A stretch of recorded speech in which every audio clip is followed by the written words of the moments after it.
உங்களுடைய lucky number என்ன தெரியுமா? இனி இது உங்கள் லக்கி நம்பரா மாறப்போகுது.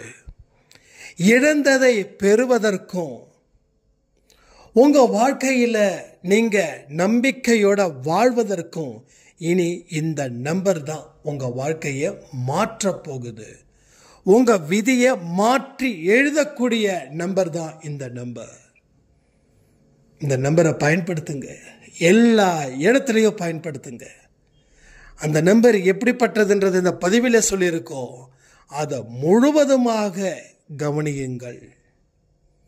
உங்கள் வாழ்க்கையில் நீங்கள் மிக பெரிய அளவில் வருவீங்க, மிகப்பெரிய அதிர்ஷ்டசாலியாக நீங்கள் டெஃபினட்டாக இருப்பீங்க. இந்த நம்பரை பயன்படுத்துவதன் மூலம் வாழ்க்கையை வெல்லலாமா?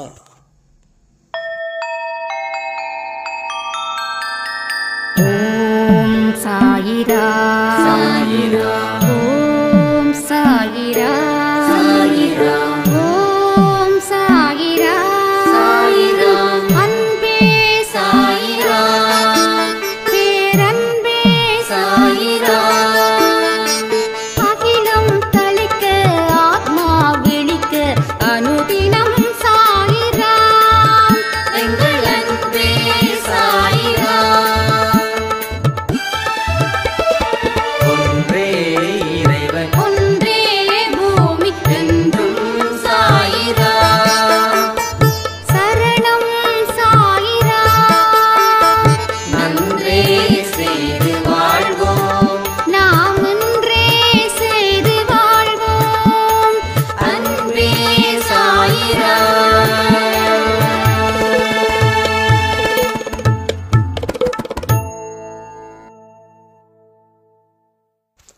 சாயிராம். என் உயிரின் உயிரானவர்களே, அடிக்கடி நம்ம வாழ்க்கையை செக் பண்ணிக்கிட்டே இருக்கணும்.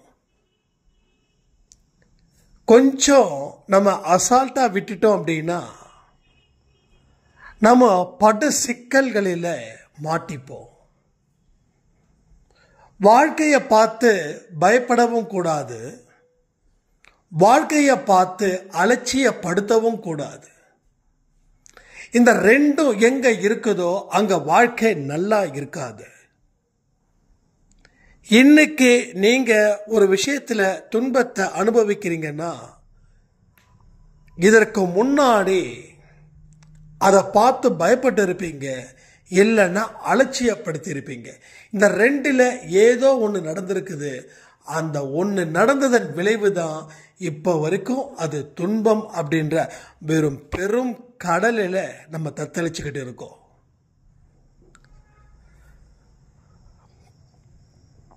அதே போல இன்னொரு முக்கியமான ஒரு விஷயம், இதை நினைச்சு கூட பார்க்க கூடாது. உங்களுடைய மனசு எப்படி இருக்கணும் அப்படின்னா சொக்க தங்கம் போல இருக்கணும்.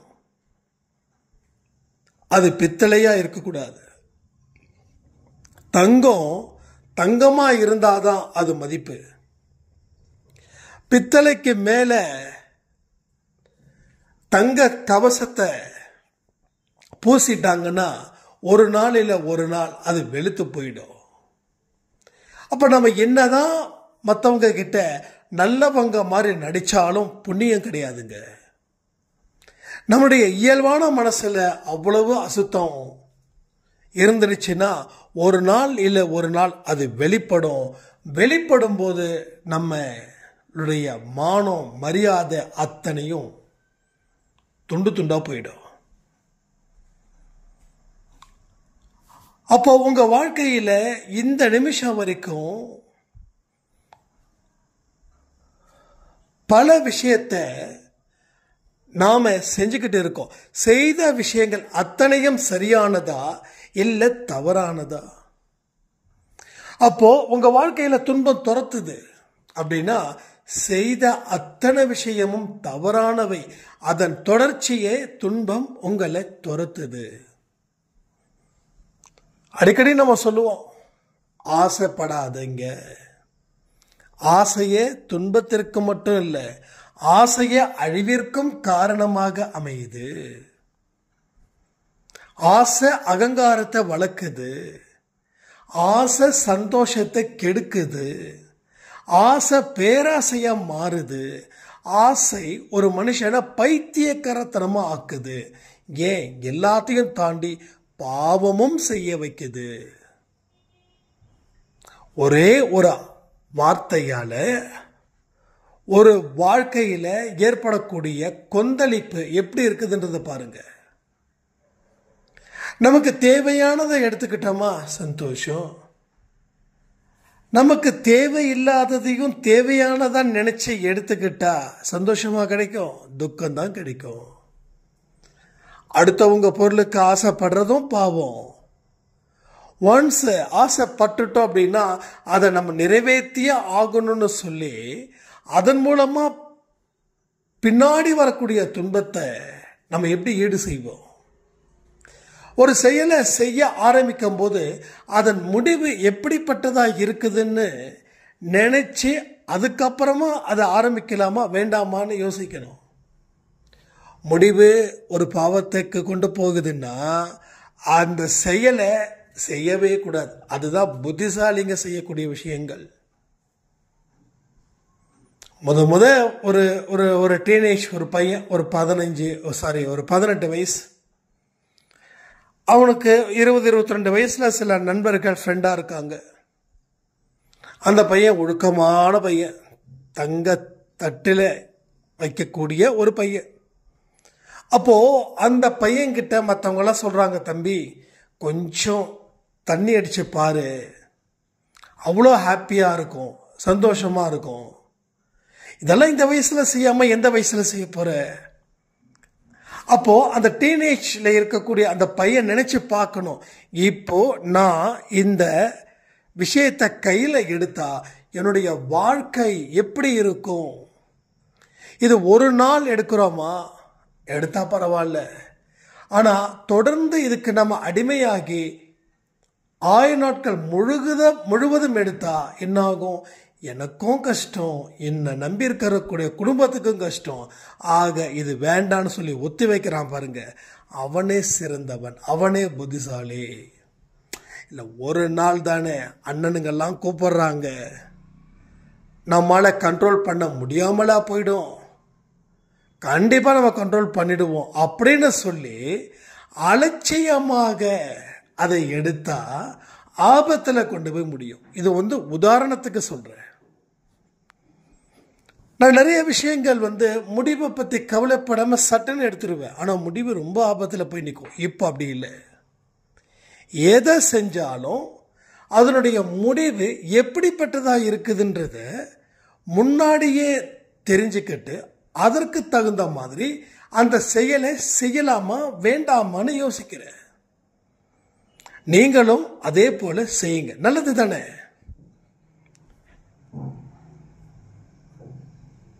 ஒரு விஷயம் நல்லது நடக்குது அப்படின்னா அதை எடுத்துக்கிறதுல என்ன தப்பு இருக்குது? எல்லாமே கடவுள் நேரடியாக சொல்லணுமா? சில பேர் சொல்லுவாங்க, நான் எடுத்த முடிவு நல்லா இருக்குதுன்னு நினைச்சேன் ஆனா தப்பாயிடுச்சுன்னு. அப்போ முடிவை பத்தி அவங்க கவலைப்படல, இப்போதைக்கு ஆரம்பிச்சிடலாம், அப்புறம் போக போக பார்த்துக்கலாம்னு நினைச்சாங்க. அப்போ அலட்சியப்படுத்தினாங்க. சில பேர் பயந்து முடிவே எடுக்காம இருப்பாங்க. நான் சொன்ன மாதிரி ரெண்டுமே ஆபத்து தான். கடவுள் கொடுத்த 6வது அறிவை பயன்படுத்துங்களேன். அப்போ அனுபவமே தெரியாம அதை நான் எப்படி முடிவுக்கு வர்றதுன்னு நீங்க கேட்கலாம். நல்லா யோசிச்சு பாருங்க. நம்ம குடும்பத்திலேயோ நண்பர்கள் கிட்டேயோ இல்ல இந்த ஊரோ உறவோ ஏதோ ஒரு மனுஷன் அந்த வேலையை செஞ்சிருப்பான். அந்த வேலை செஞ்சவன் எத்தனை பேர் அதுல பாஸ் ஆயிருக்கா, எத்தனை பேர் தோத்துருக்கா, மெஜாரிட்டி ஜெயிச்சிருக்கானா, மெஜாரிட்டி தோத்துருக்கானா? மெஜாரிட்டி ஜெயிச்சா சந்தோஷம், மெஜாரிட்டி பர்சன்ஸ் தோத்தா யோசிச்சு முடிவெடுக்கணும். அவசியமானதா இல்ல அவசியமாக கட்டாயப்படுத்தப்படுகிறதா, ரெண்டுமே வித்தியாசம் இருக்குது. எனக்கு இது அவசியமானு நினைக்கிறது ஒண்ணு, இல்ல இது அவசியமா நான் நினைக்கிறதால இது எனக்கு அவசியமா தெரியுதான்னு யோசிக்கணும். நம்ம லட்சியத்தை விட்டுடுறோம். இங்க வாழ வந்ததுக்கு உண்டான நோக்கம் என்னன்னா பிறவி பயனை குறைக்கணும். இதுதான் கான்செப்ட். ஆனா இங்க கடவுள் 10 பிறவி தான் எடுப்பான் அப்படின்னு நினைச்சா கடவுள் ஆச்சரியப்படுறத்தக்க அளவுல நம்ம 1000 பிறவி 2000 பிறவி 3000 பிறவி எடுத்து கடவுளுக்கே டஃப் கொடுக்கிறோம். ஒரு ஜென்மாஸ்லயும் உங்களுடைய மனசு அமைதியா இருக்குதான்னு பார்க்கணும். உங்ககிட்ட ஒரு கேள்வி கேட்கிறேன், ஆன்சர் பண்றீங்களா? உங்க மனசு இப்போ பதட்டமா இருக்கா இல்ல ரிலாக்ஸ்டா இருக்கா? இந்த ஆடியோ கேட்கும் போது நான் சொல்லல, ஜென்ரலாவே எப்படி இருக்கு? பதட்டமா இருக்கா இல்ல நல்ல அமைதியா இருக்குப்பா அப்படின்னு உங்களால சொல்ல முடியுமா? இல்லைன்னா ஒரு 60% அமைதியா நிம்மதியா இருக்க, 40% பதட்டமா இருக்க அப்படின்னு ஒரு பெர்சன்டேஜில் கொஞ்சம் கணக்கு போட்டு சொல்லுங்களேன், நான் தெரிஞ்சுக்கிறேன். அப்போ 50க்கு மேல நாம நிம்மதியா இருக்கோம்னா நாம சரியான திசையில போயிட்டு இருக்கோம். 60-70% பதட்டம் இருக்குதுன்னா நாம தப்பான திசையில போயிட்டு இருக்கோம். அப்போ இப்ப 60% மார்க் கொடுக்கிறோம் அப்படின்னா இது போக போக 80 ஆகுமே, இன்னும் போக போக 90 ஆகுமே, இன்னும் போக போக 100 ஆகுமே. அப்ப கடைசி ஆபத்துல கொண்டு போய் முடியுமே. அதான் நான் சொன்னேன், எல்லாத்துக்குமே ஒரு கணக்கு. அந்த கணக்கு அப்பப்ப செக் பண்ணிக்கிட்டே இருங்க. கணக்கை செக் பண்ணாம விட்டுட்டோம் அப்படின்னா லாபத்தை விட நஷ்டம் வந்துருச்சுன்னா நமக்கு தொல்லையா போயிடும். அப்போ போன மாசம் நான் எப்படி இருந்தேன், அதுக்கு முந்தின மாசம் எப்படி இருந்தேன், இப்போ கரண்ட்ல நான் எப்படி இருக்கேன், இததான் கால்குலேஷன் சொல்றது. அப்போ பதட்டம் இல்லாத மனது ஆசை அதிகமா படல, பாவத்தை அதிகமா செய்யலன்னு அர்த்தம். பாவம் செய்யறவன் தான் பதட்டத்தோட இருப்பான், பாவம் செய்யறவன் தான் பயந்து பயந்து இருப்பான்.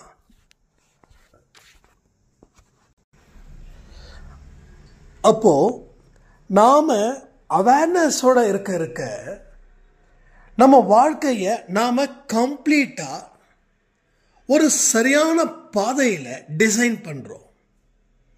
ஒரு துணி எடுக்கிறீங்க, ஒரு ஷர்ட் எடுக்கிறீங்க, இல்ல ஒரு பேண்ட் எடுக்கிறீங்க, துணியா எடுக்கிறீங்க, ரெடிமேட் துணியா எடுக்கிறீங்க. இப்ப அந்த துணியை என்ன பண்ணணும்? அப்படியே போட்டுக்க முடியுமா? ஒரு டெய்லர் கடைக்கு போயிட்டு நமக்கு ஷர்ட் தைக்கணும்னா ஒரு டெய்லர் கடைக்கு போயிட்டு அந்த ஷர்ட்டை தைக்கணும். அப்படியே துணியா போத்திக்க முடியாது, அது போத்திக்கிட்டா பெட்ஷீட் ஆயிடும். அப்போ உங்களுக்கு ஏத்த மாதிரி அந்த ஷர்ட்டை ஸ்டிச் பண்ணி போட்டாதான் அது ஷர்ட் ஆகும். அப்போ வாழ்க்கையையும் நாம தான் டிசைன் பண்ணணும். நாம எப்படிப்பட்ட டிசைன் பண்றோமோ அதற்கு ஏத்த மாதிரி தான் நாம ஹீரோவா இருக்கோமா இல்ல காமெடியனா இருக்கோமா அப்படின்னு நமக்கு தெரிய வரும். ஸோ வாழ்க்கைய நீங்க டிசைன் பண்ணுங்க. என்ன செய்யணும், எதை செஞ்சா வாழ்க்கை நல்லா இருக்கும், இது உங்களுக்கு புதுசா சொல்லி தரணுமா என்ன? நான் 100 வயசு வரைக்கும் ஆரோக்கியமா இருக்கணும் நினைச்சா என்ன செய்யணும்? நல்லா பாருங்க. ஆப்ஷன் ஏ, கோயிலுக்கு போகணும். ஆப்ஷன் பி, உடலையும் மனதையும் சரியா வச்சுக்கணும். இந்த ரெண்டுல எதை நீங்க சூஸ் பண்ணுவீங்க? திரும்பவும் சொல்றேன், 100 வயசு நான் சந்தோஷமா ஆரோக்கியமா வாழணும் அப்படின்னா ஆப்ஷன் ஏ, கோயிலுக்கு போயிட்டு பிரார்த்தனை செய்யணும். ஆப்ஷன் பி, உடலுக்கு தேவையானதையும் மனதுக்கு தேவையானதையும் செய்யணும். அப்ப இந்த ரெண்டுல எது செஞ்சா ரிசல்ட் கிடைக்கும்? கமெண்ட் பண்ணுங்க, ஏவா பியா? அப்போ ஒருவேளை ஏன் சொன்னீங்க அப்படின்னா, கோயிலுக்கு போயிட்டு பிரார்த்தனை செஞ்சுட்டு வர வழியில் கண்ணா பின்னான்னு சாப்பிடலாமா? அதே போல் வர வழியில் கண்ணா பின்னான்னு மற்றவங்கள திட்டலாமா? ஸோ உடலுக்கும் ஓய்வு தேவை, ஆரோக்கியம் தேவை, மனதுக்கும் ஆரோக்கியம் தேவை. அப்போ ஆப்ஷன் ஏ எடுத்துக்கிட்டேன். நான் கோயிலுக்கு போயிட்டேன்ப்பா, அதனால் நான் எவ்வளோ வேணாலும் சாப்பிடலாம். ஏன்னா கோயிலில் போய் நான் கடவுள்கிட்ட கேட்டேன், நான் ஆரோக்கியமாக இருக்கணும், நிம்மதியாக இருக்கணும், 100 வயசு வாழணும் அப்படின்னு கோயிலில் போயிட்டு சொல்லிட்டு அப்படியே ஆன் தி வேயில் ஒரு நல்ல நான் வெஜிடேரியன் ஹோட்டல் அங்கே போயிட்டு ஃபுல்லாக கட்டுனீங்கன்னா ஆரோக்கியமாக வாழ முடியுமா? சொல்லுங்க. அப்போ ஆப்ஷன் பியை தேர்ந்தெடுக்கணும் இல்லையா? இப்போ என்ன சாப்பிடணும், என்ன சாப்பிடக்கூடாது, மனசில் எந்த சிந்தனைகளை வச்சுக்கணும், எதை வச்சுக்க கூடாது. அப்போ நாம அந்த மாதிரி தான் 6th சென்ஸை கடவுள் நம்ம கிட்ட கொடுத்துருக்காருன்னும் போது அதை வச்சு அதுல இருந்து மீண்டு வரணும். ஆனா பெரும்பாலானவர்கள் இப்ப நான் கேள்வி கேட்கறதால நீங்க ஆப்ஷன் பிக்கு போவீங்க. ஆனா நான் நல்லா இருக்கணும் கடவுளே, நான் சந்தோஷமா இருக்கணும் கடவுளே, என் குடும்பம் எப்பயுமே ஹாப்பியா இருக்கணும் கடவுளே, நாங்கள் செய்த பாவத்தை மன்னிச்சிடுங்க கடவுளேன்னு சொல்லிட்டு கோயிலை விட்டு வெளியில வந்த உடனே பாவத்தை செய்து கொண்டு இருக்கிறோம். அப்போ ஆப்ஷன் ஏல தான் நம்ம இருக்கோம்.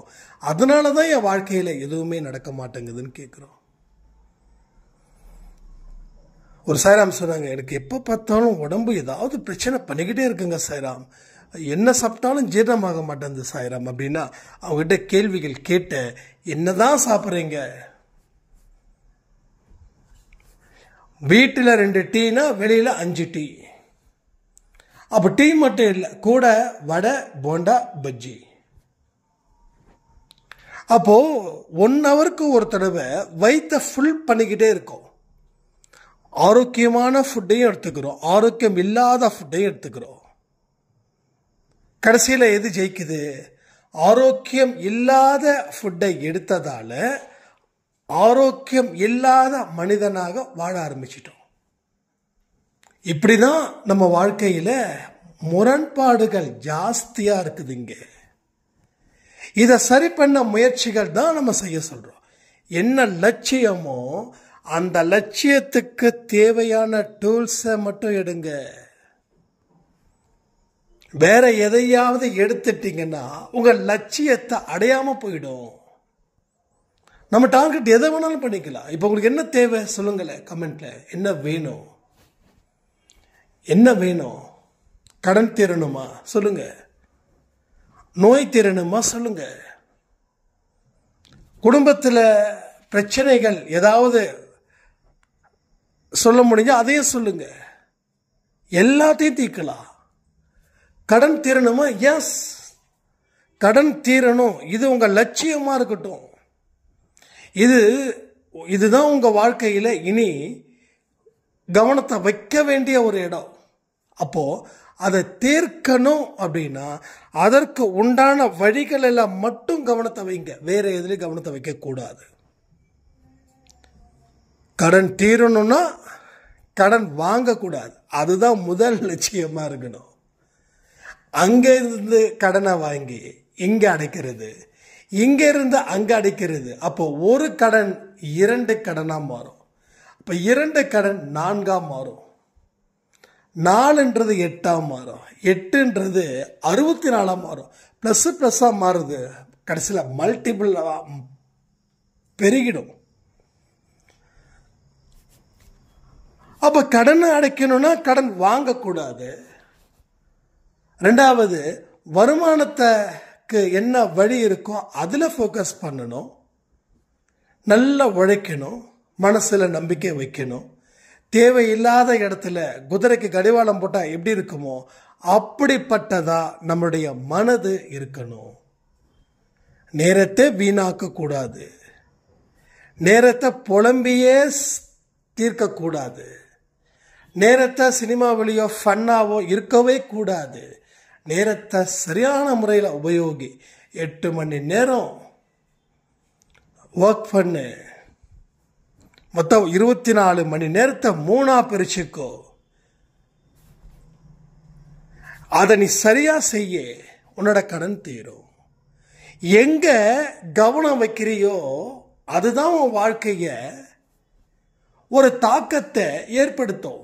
கவனம் இல்லாத இடம் எதையுமே ஏற்படுத்தாது. காலம் போனதுக்கு அப்புறம் கவலைப்படுறதால இங்க என்ன லாபம் உங்களுக்கு கிடைக்க போகுது? இப்போ லாபத்தை நோக்கி நாம் போகிறோம் அப்படின்னு போயிட்டு இருக்கோம். ஆனால் நல்லா உத்து பாருங்க, அது லாப நோட்டு இல்லை, நஷ்ட நோட்டு. நஷ்டத்தை நோக்கி போயிட்டு இருக்கோம். ஆனால் நாம் நினைக்கிறோம் லாபத்தை நோக்கி தான் போகிறோம் அப்படின்னு.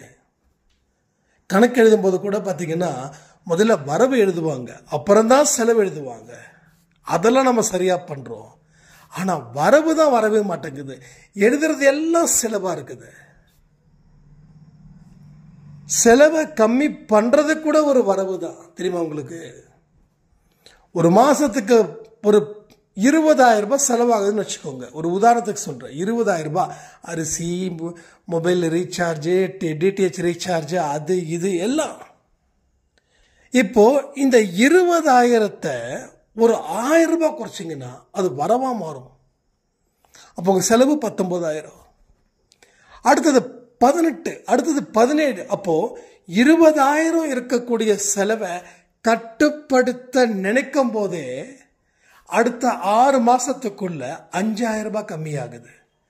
ஆனா கட்டுப்படுத்தாம விட்டா, கட்டுப்படுத்தாத யானை மதம் பிடிச்சி எப்படி திரியுதோ அது மாதிரி இந்த 20,000 ரூபாய் ஆகிறது அடுத்த 6 மாசத்துல 30,000 மாறிடும். நான் சும்மா அசம்ஷன்ல சொல்லல, எனக்கும் இப்படி ஆயிருக்கு, நிறைய பேருக்கு இங்க ஆயிருக்குது. 1 ரூபாய் செலவு பண்ணா கூட எழுதி வச்சு பாருங்களேன். அப்போ அந்த மாச கடைசியில அந்த 1 ரூபாய் செலவு பண்ணது சரிதானான்னு தோணும். அப்போ இது 1 ரூபாய் தேவையில்லாம செலவு பண்ணிருக்கமே அப்படின்னு நினைக்கும் போது அந்த 1 ரூபாய் உங்களுக்கு வரவா மாறுது. இது எல்லாமே நம்ம யோசிக்கணுங்க. யோசிச்சாதான். அப்போ அலட்சியப்படுத்துறோம். நான் முன்னாடியே சொன்ன மாதிரி அலட்சியப்படுத்துறோம். இந்த 1 ரூபாயிலெல்லாம் நம்ம சேர்த்து வச்சு என்ன நடக்க போகுது அப்படின்னு அலட்சியப்படுத்துறோம். இந்த அலட்சியம்தான் உங்க வாழ்க்கையில ஒரு பிடிப்பு இல்லாம போகுது. சறுக்கி வழுக்கி விழுந்துட்டு இருக்கீங்க நீங்க. ஆரம்பத்தில் இருக்கக்கூடிய அந்த கண்ட்ரோல் உங்களுக்கு இல்லை அப்படின்னா அது அன்கண்ட்ரோலா மாறிடும். ஆனா கண்ட்ரோல் இருந்துருச்சுன்னா உங்களுக்கு ஒரு வாழ்க்கையில பிடிப்பும் சேரும். இது எல்லாமே நீங்க இனியாவது கொஞ்சம் முயற்சி பண்ணுங்க. அப்போ கடவுள் உங்களுக்கு 6th சென்ஸ் மூலமா தொடர்ந்து பேசிக்கிட்டே இருந்து உங்க வாழ்க்கைய உயர்த்துவதற்கு உண்டான வழிகளை உங்களுக்கு அதே 6வது அறிவு மூலமாக பேசுவார். இந்த 6ன்றது முக்கியம். எதுக்கு? நமக்கு 5 அறிவு இல்லை, 6 அறிவு. அப்போ இந்த 6வதுன்றத நம்ம ஹைலைட் பண்ணலாமா? இனிமே இந்த 6th சென்ஸ் உங்க வாழ்க்கையில பயன்படாமலே இருக்குதுங்க. பயன்படாத ஒரு பொருள் என்ன ஆகும்? பயன்பட்ட ஒரு பொருள் ரிப்பேர் ஆனா கூட பிரச்சனை இல்லை. பயன்படாத ஒரு பொருள் ரிப்பேர் ஆகுமா ஆகாதா? அது மாதிரி எல்லோருடைய 6th சென்ஸும் நிறைய வகையில பயன்பட்டுச்சுன்னா வாழ்க்கையில வளர்ச்சி இருக்குதுன்னு அர்த்தம். இல்லை எனக்கு வளர்ச்சி இல்லை அப்படின்னா நம்ம 6வது அறிவை போதுமான அளவுக்கு பயன்படுத்தாம யாராலும் இருக்க முடியாது. அதை போதுமான அளவுக்கு பயன்படுத்துறேன்னு அர்த்தம். உங்க வயிறு ஃபுல்லா நிறைஞ்சாதானே உங்களுக்கு சந்தோஷம். அப்ப 6th சென்ஸ் ஃபுல்லா பயன்படுத்தினா தானே வாழ்க்கையில நீங்க சந்தோஷத்தை அனுபவிக்க முடியும். கடவுளோட ஞானத்தை அடையினா கூட 6வது சென்ஸ் தான் வேணும். எமோஷனலுக்கு 6வது சென்ஸ் தேவையே இல்லை. எமோஷனல் 5th சென்ஸ்லேயே முடிஞ்சிடும்.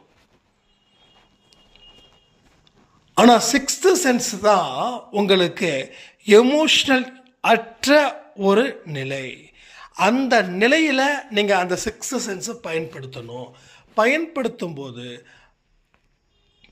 ஒரு பேரானந்த நிலையை நீங்கள் வாழ்வீர்கள்.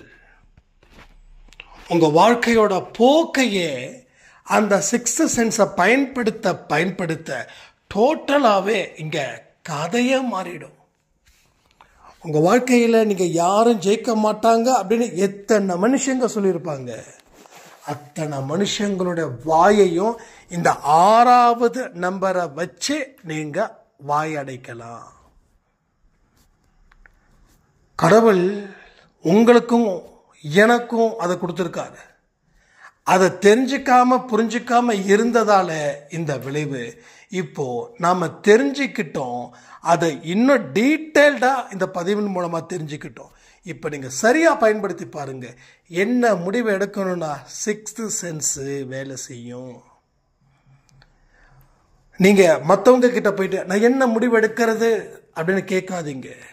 ஏன் அப்படின்னா நல்லா தான் சொல்லுவாங்க, இல்லைன்னு இல்லை. அவங்கவுங்க அனுபவத்தை வச்சு தான் சொல்லுவாங்க.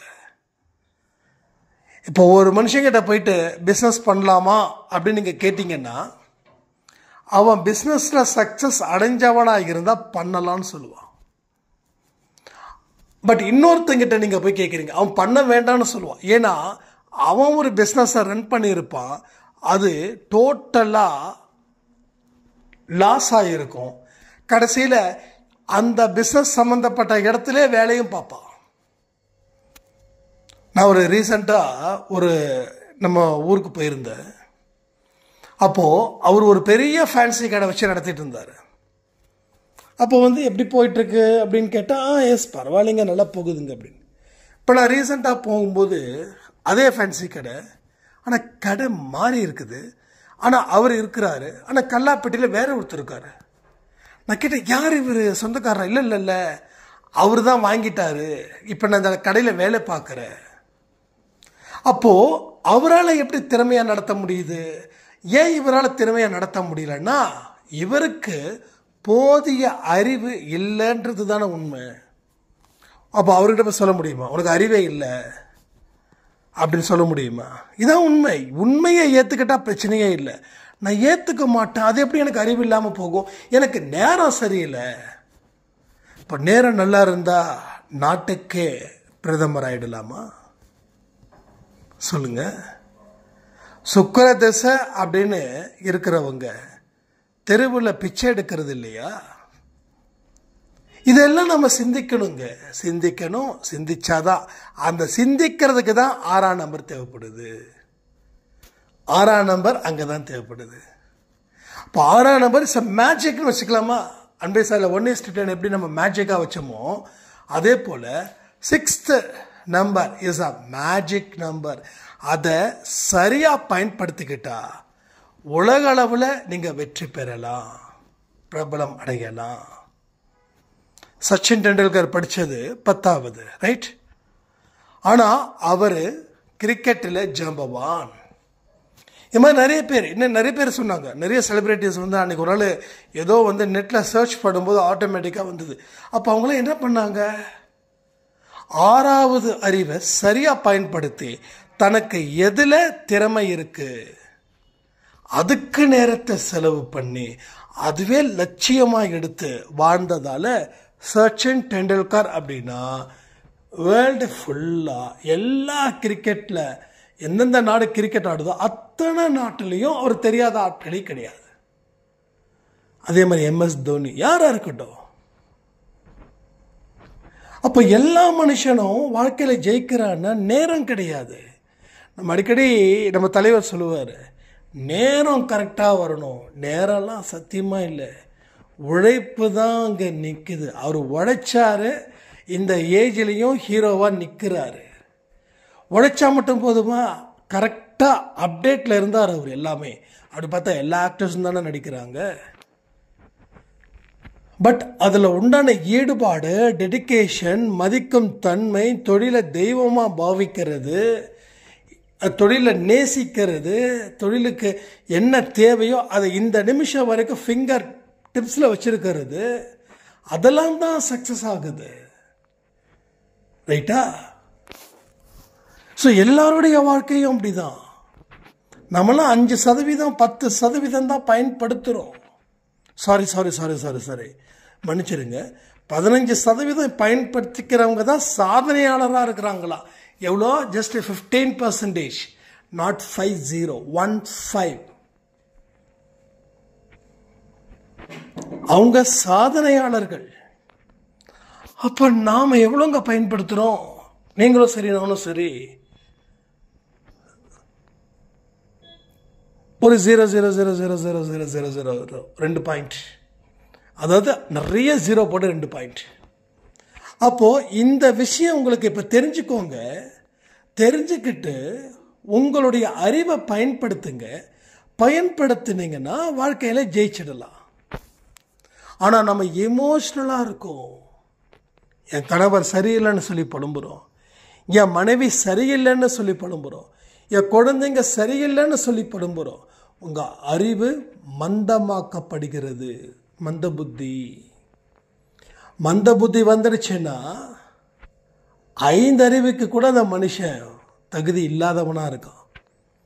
இந்த மந்தத்தனம் வாழ்க்கை அத்தனையுமே கெடுக்குது. இந்த மந்தத்தனம் தான் மூட நம்பிக்கையும் அதிகரிக்குது.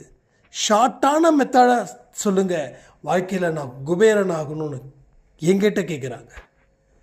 இப்போ போன வாரம் கூட ஒருத்தவங்க சொன்னாங்க, எங்கள் வீட்டில் பணம் வரணும், அதற்கு ஏதாவது ஒரு மந்திரம் இருந்தால் சொல்லுங்கள். நான் எப்படி உங்களுக்கு தெரியும்னா, இல்லை உங்கள் சேனல் பார்த்தேன். சேனலை ஃபுல்லாக பார்த்தீங்களா?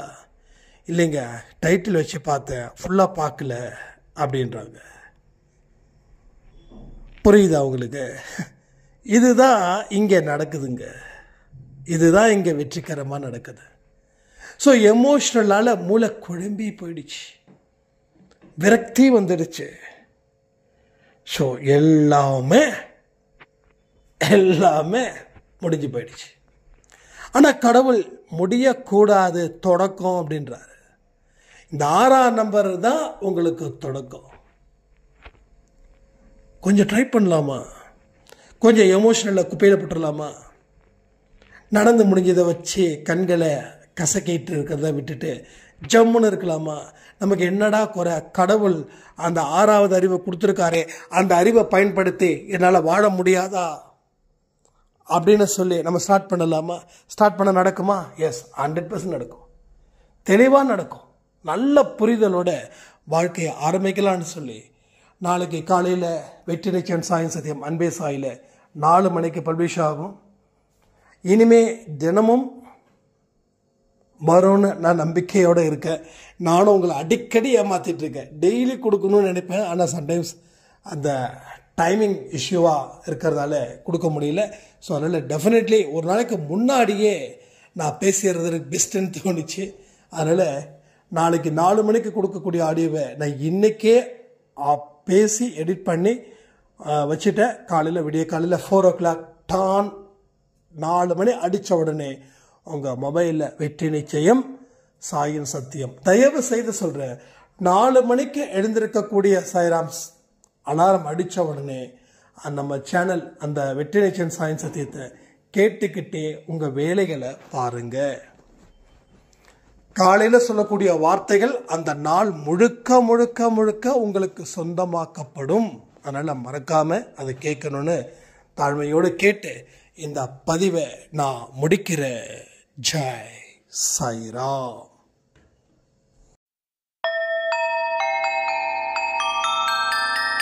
ஓம் சாயிராம். ஓம் சாயிராம்.